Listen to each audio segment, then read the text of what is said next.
Nananawagan ang mga kaanak ng natabunan ng gumuhong gusali sa Pampanga na managot ang may-ari at kontraktor nito. Patuloy naman ang paghahanap sa mga natabunan na pinangambahang patay na. Live mula sa Angeles City sa Pampanga, nasa frontline na balitang yan si Mon Gualvez. Mon, kumusta ang search and retrieval operations dyan?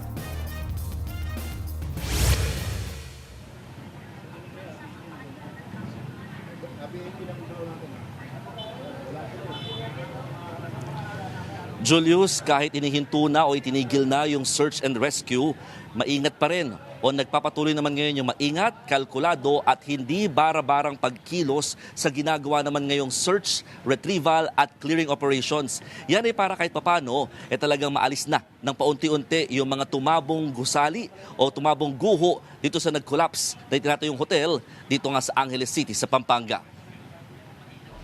Kita sa drone video ng News 5 ang dahan-dahang pagkilos ng mga tauhan ng Bureau of Fire Protection o BFP habang nasa ground zero ng gumuhong itinatayong hotel sa Angeles City, Pampanga. Maingat ang bawat galaw, lalo na sa tuwing pinapanik ang mga nakadapa ng gusali. Target nilang maalis muna ang mga bakal sa scaffolding na nakapalibot sa buong building. Kahit naka-standby na mga heavy equipment, mano-mano pa rin muna itong pinuputol at inaalis ng mga otoridad. Gumamit nga rin ng crane para buhatin ng ilang responder at madala sa bandang gitna para maputol naman ang koneksyon ng ilang bakal doon. Hindi po natin pwedeng biglain kasi even one single stone could create another pancake squeeze. There are still bodies that they need to be respected and protected po when we have to go with the retrieval operation. So magiging cautious pa rin po tayo sa lalabas sa kanila. Alas 3 ng hapon kahapon, nakakita pa raw ng signs of life ang mga otoridad. Pero tingin ng mga eksperto, mali ang na-detect mula sa ginagamit na equipment ng responders. So pag minsan po nasasagap din yung mga life forms katulad ng mga animals, yung pag iba yung orientation, pag minsan yung mga rescue responders naman ang maaring nasasagip. Paglilinaw nila, ilang oras pa uling sinubukan ng pag-scan at pag-deploy ng rescue radar. Pero wala na raw talaga nakitang anumang senyalis ng buhay sa ilalim ng guho. Mas maganda po sana kung nakapag-rescue kami. We did our best to save their lives. So, ganun po talaga, we have to move on and to move forward para po dun sa mga naiwan nila at ibigay po natin yung mga dapat na maibigay nating tulong sa kanila. Bagay na masakit pa rin para sa mga kaanak ng mga nawawala pa. Ilang araw na rin silang nag-aabang sa site at umaasang makikita pang buhay ang kanilang mga mahal sa buhay. Yung una, sabi nila, mayroon pang buhay. Sa tingin ko may kababayaan din yung rescue dyan kasi hanggang ngayon, wala pa rin, hindi pa rin nakita yung katawan ng asawa ko.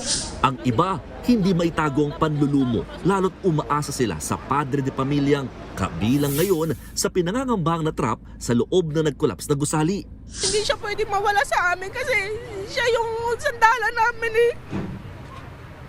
Hindi namin alam kung saan kami mag-uumpisa. 4 pa rin ang kumpirmadong nasawi sa insidente, habang 16 naman ang patuloy pang hinahanap. Hiling ng mga kaanak, managot ang may-ari at kontraktor ng ginagawang gusali. Kung sino man nagpabaya sa building na yan, kung bakit ganyan bumagsak, lalong-lalo na sa engineer, kung sino man ang engineer dyan. Hindi ko kilala ang engineer dyan, pero alam niya kung sino siya. Sa kanya yung pagpapabayaan kaya nangyari dyan. Marami po siyang taong pinatay. Dapat managot siya, mabigyan man lang ng hustisya yung mga namatay dyan na hanggang ngayon hindi pa nahukay.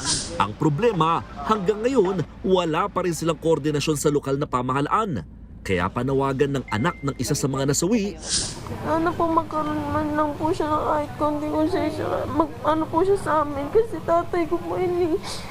Masyado po malaking kawalan sa amin yun . Lalo po sa mga kapatid ko. Bumuo na ng composite team ang Angeles City LGU para gumulong ng investigasyon kung bakit gumuho ang gusali. Kasabay nito, pinaiimbestigahan din ng bagong talagang kalihim ng Department of Labor and Employment o DOLE na si Francis Tolentino ang nangyaring insidente. Bigla rin niyang inanunsyo ang suspensyon ng Regional Director ng DOLE Central Luzon na nasa likod lamang niya. Nagkaroon ng work stoppage order ang DOLE. para ihinto yung construction. Nahinto yan dahil sa pamumuno nga ng DOLE Region 3 sa daming violation. Subalit, tinuloy pa rin nung ma-lift yung work stoppage order ng DOLE. At sa kasamaang palad nga noong 23 ng buwang pangkasalukuyan ay nagkaroon nga nitong pagguhong ito. Samantala, isang aso naman ang himalang nabuhay matapos matabunan din ng gumuhong gusali. Agad siyang itinurn over sa City Veterinarian Office para masuri ang lagay nito.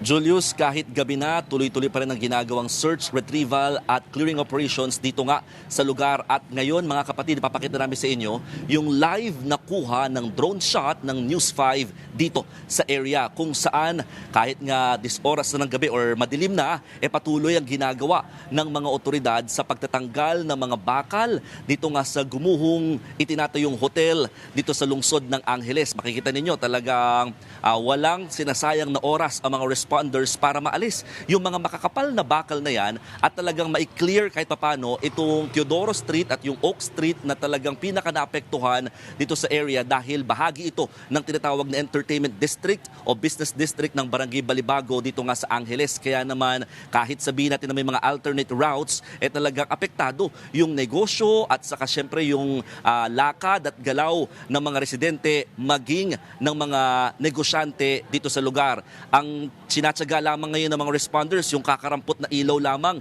habang sila ay nagpapatuloy nga sa ginagawang paghahanap pa rin ng mga natitirang labi sa loob or yung mga hinahanap pa na katawan kahit paano nasa 16 yan. At the same time, maalis na nga itong mga debris na nagpatong-patong dito sa lugar. Ang target nila ngayon, matanggal muna yung pinaka mga bakal na nasa palibot nga ng scaffolding hanggang sa maalis na yung pinaka bahagi naman ng mga gusali para totally may clear at madaanan na muli ito habang magpapatuloy naman yung investigasyon ng mga otoridad sa naturang insidente. Julius. Mon, bukod dun sa may-ari at kontratista, hindi ba sinisilip yung responsibility ng local government unit? Dahil bukod sa building permit, dapat from time to time ay ini-inspeksyon yan ng City Engineer's Office to make sure na tama yung mga materyales na ginagamit nila.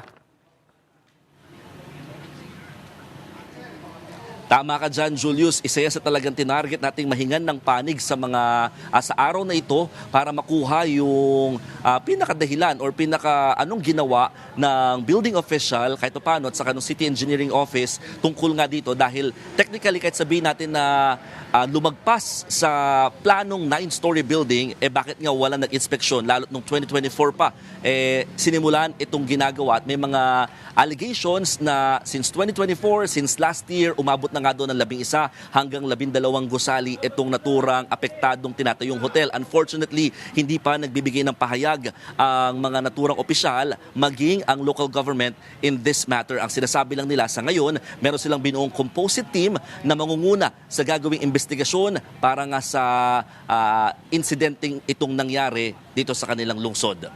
Julius. Maraming salamat, Mon Gualvez. Mga kapatid, Julius Babaw po.